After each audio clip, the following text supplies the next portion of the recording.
Hello mga kabibig, welcome back sa ating bagong YouTube channel. Ito ang pinakamaingay na YouTuber sa vlog na YouTube.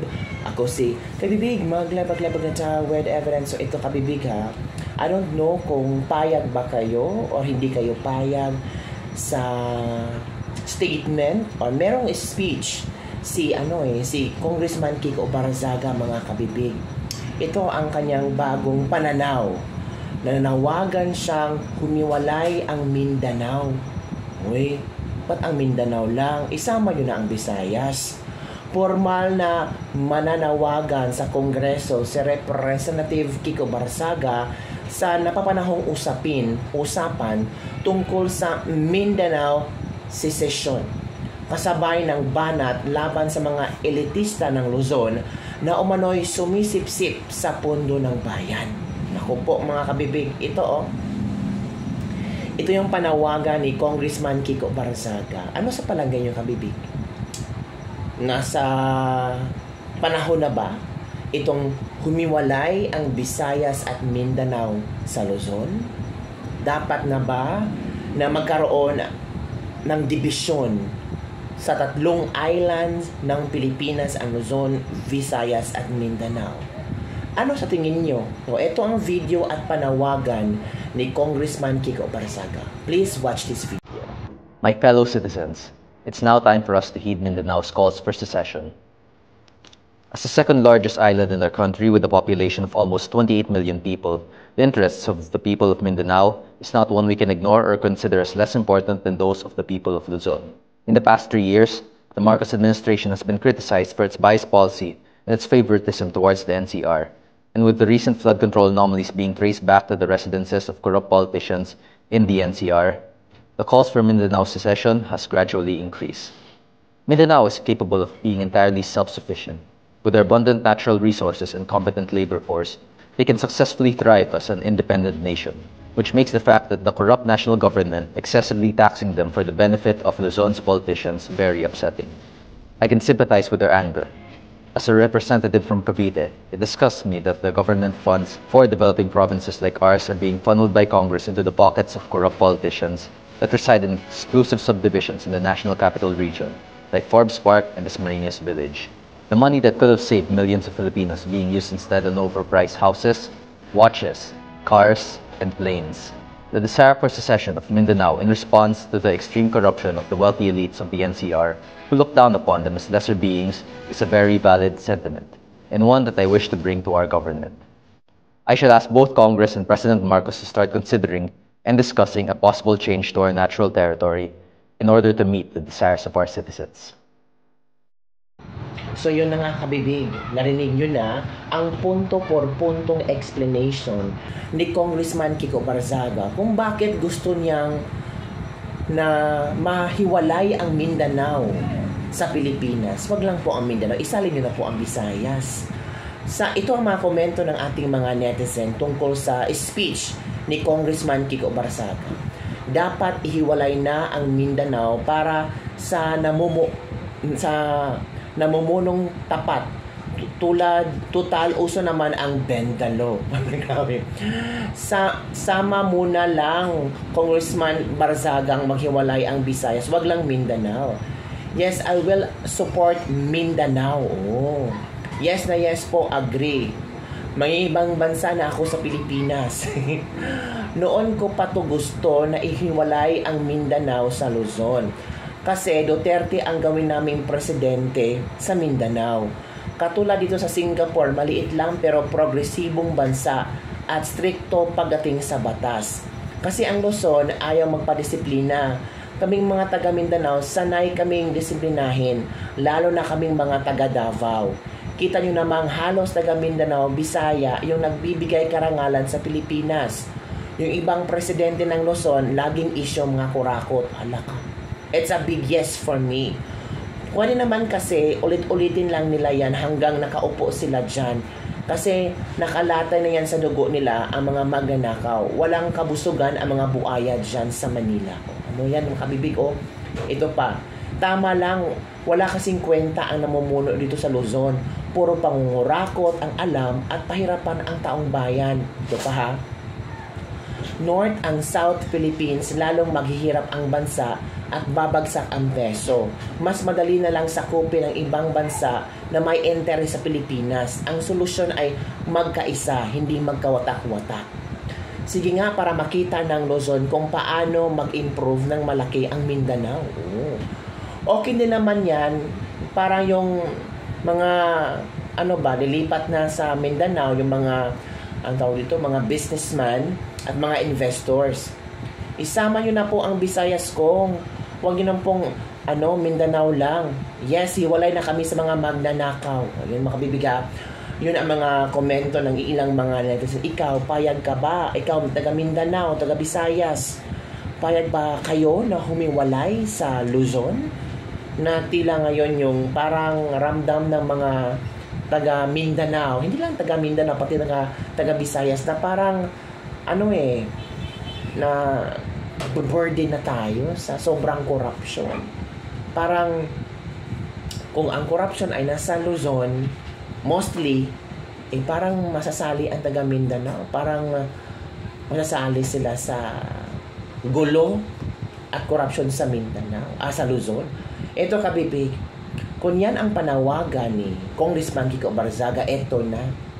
Ang lakas CMD na hawak ni Martin Romualdez ay kakasuhan na rin si Congressman Kiko Barzaga ng ethics complaint. Childish behavior has really to stop. Yan daw.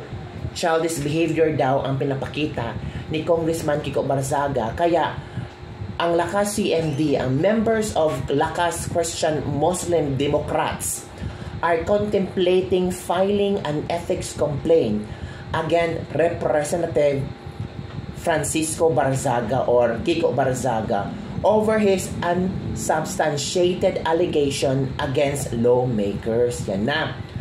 Lanao del Sur Representative Zia Alonte Adyong said Barzaga should instead focus on pushing for legislation that will help not only his district but entire country.